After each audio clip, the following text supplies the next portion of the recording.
And in the photograph on the right, the knee is exerting, Dr. Tobin, greater force on the hypopharynx. Correct.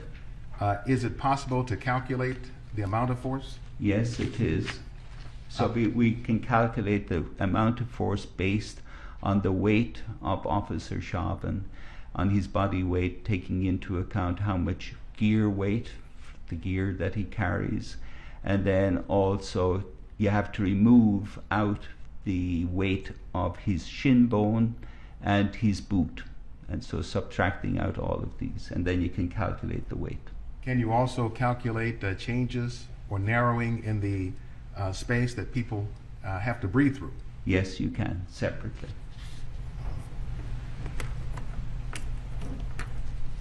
Would this be in any way akin to breathing through a small opening like a straw? Yes, it would. So, I mean, when you have to breathe through a narrow passageway, it's like breathing through a drinking straw. But it's much worse than that, because breathing through a drinking straw, I mean, is somewhat unpleasant, but not that unpleasant.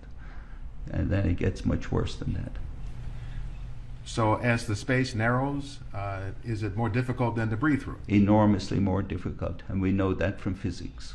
And through physics, then, is that something that can also be calculated? Yes, that can also be calculated.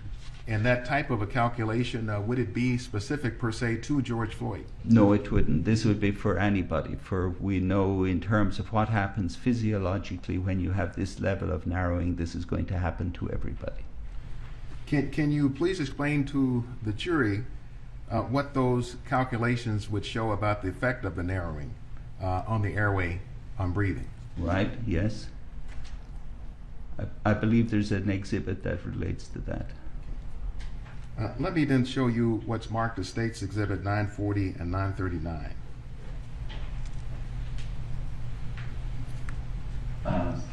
Regional Cyber. Yes, Your Honor.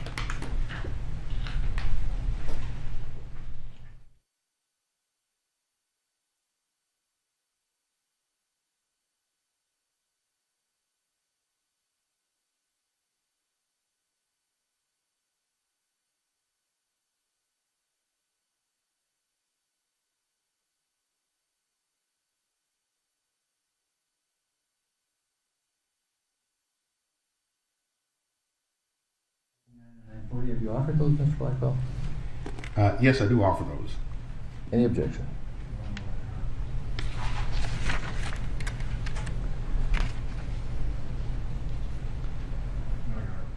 $939 and $940 are received. So let's start with Exhibit 940.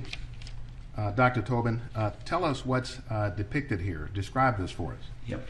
So this is a physiology experiment, and what it's looking at is what is the effort to breathe. That's what's shown along the y-axis of the plot, and then it is with different levels of narrowing. And so the very bottom one with the white triangles, the lowest curve, that's normal. There is no narrowing. And so we see that as the flow varies, and shown in red is what would be the normal flow rate in a 46-year-old man. And we can see what is the work that is done. If you look at the normal one, and then you look at 60% airway narrowing, and this is much more narrowed than breathing through a straw. And you can see there's really no bigger increase in the effort to breathe. It's hardly different from what it, in terms of normal. But then if you get 85% narrowing, now you see that the effort to breathe increases 7.5 times compared with what it was with no narrowing. And so you're seeing a huge increase in the work that is required. It becomes far more difficult to breathe as the narrowing becomes more narrow. And doctors, let's look at Exhibit 939. So this is the science behind that plot before I showed you. And this is just the equation in physics that tells you how that works.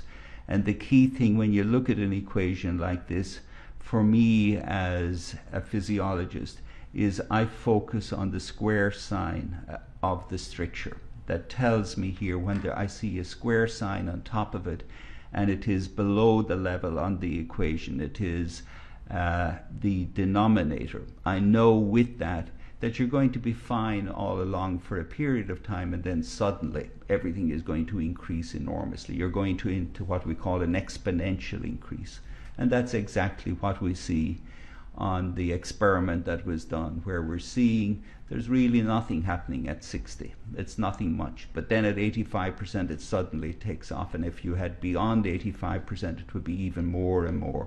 And so based on the formula here, you can tell that as you're narrowing and narrowing, the effort to breathe is going to become extraordinarily high and at some stage unsustainable. You're just not going to be able to do it.